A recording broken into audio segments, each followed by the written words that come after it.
So you finally did it.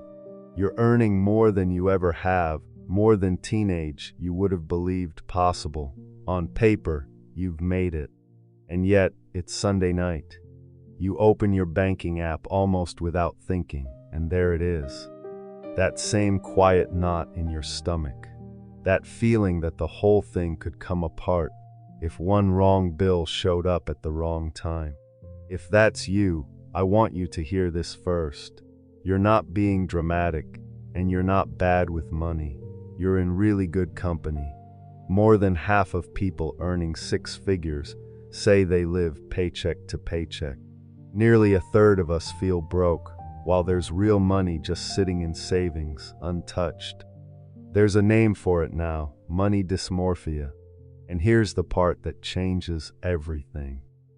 It has almost nothing to do with how much money you actually have. Here's what I mean. You can give someone a raise, a bonus, a whole new salary, and give it a few months, and they'll feel almost exactly as broke as they did before. Same knot, same Sunday night, which sounds impossible until you realize the problem was never the number in the account. It's the machinery your brain uses to read that number. And right now, that machinery is quietly running 4 little programs in the background, and every one of them is designed to keep you feeling behind. The good news? Once you can see them, you can switch them off. Let's walk through all 4, starting with the one that quietly erases every win you've ever had. Think back to the last thing you were sure would make you happy. The bigger place, the new phone, the promotion you'd been chasing for a year. Remember how good it felt when it finally happened? For, what, about a week? That's not you being ungrateful. That's just how the mind works. Psychologists call it hedonic adaptation, and it's beautifully simple. Whatever changes in your life, good or bad, you slowly drift back to your usual baseline of feeling. There's this famous study where researchers tracked 2 groups, people who'd won the lottery and people who'd been paralyzed in accidents. You'd expect them to be worlds apart. But a year on, their day-to-day happiness had landed almost in the same place. The high faded, the low faded. Everyone quietly drifted home. And your income? It plays by the exact same rules. That salary that once felt like winning the lottery is now just a normal Tuesday. You adapted to it, and because you adapted, you need a little more just to feel the same, which is right where the second force is waiting. Because here's what tends to happen when the money goes up. Your spending, very politely, rises to meet it.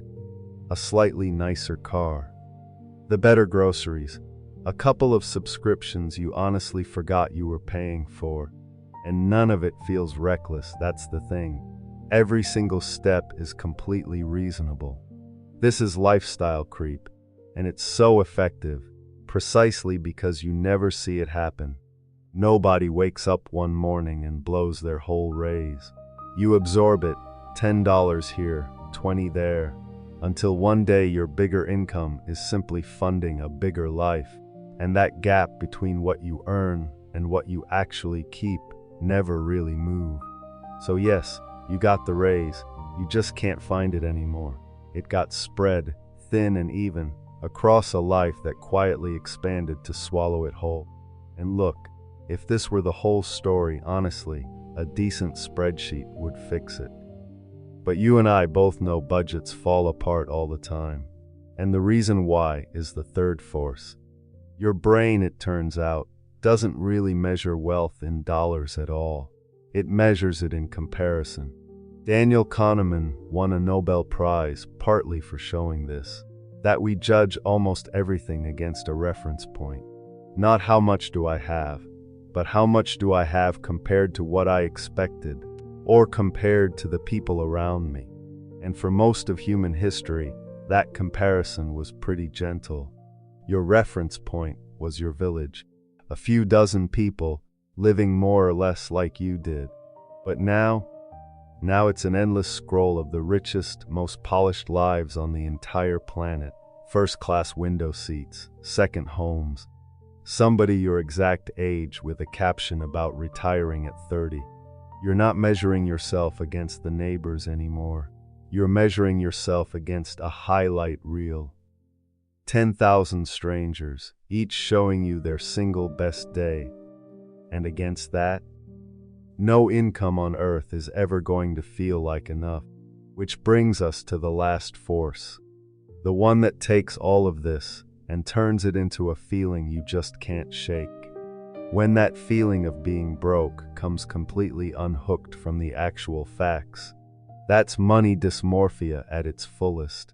It's the person with $30,000 saved who is genuinely, honestly convinced they're one bad month away from losing everything. And this isn't rare. More than a third of people who feel this way have over 10,000 in the bank. The numbers are saying you're safe. The nervous system is screaming danger. And it turns into a loop, a really sticky one. You feel behind, so you check your accounts. Checking spikes the anxiety. The anxiety pushes you one of two ways. Either you spend a little to feel better for a minute, or you freeze up and avoid looking at money at all.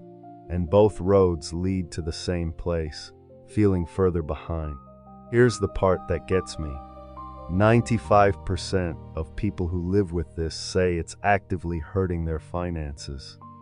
Sit with that. The fear of not having enough is out there making the real thing worse. So how do you actually switch four forces off? You don't need more money, you really don't. You need to fix how you measure it.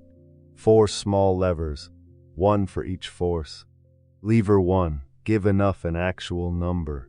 See, adaptation and comparison only work while the goalpost stays invisible and keeps sliding. So drag it into the light. What income, what number in savings would genuinely cover the life you want?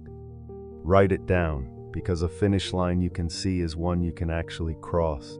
Lever 2, catch the gap before your life gets to it. Lifestyle creep only wins when a raise lands in your checking account and quietly melts into everyday spending. So get there first. The day the raise arrives, not the end of the month, the day. Send a slice straight into savings or investing, automatically. Pay the future before the present has a chance to spend it.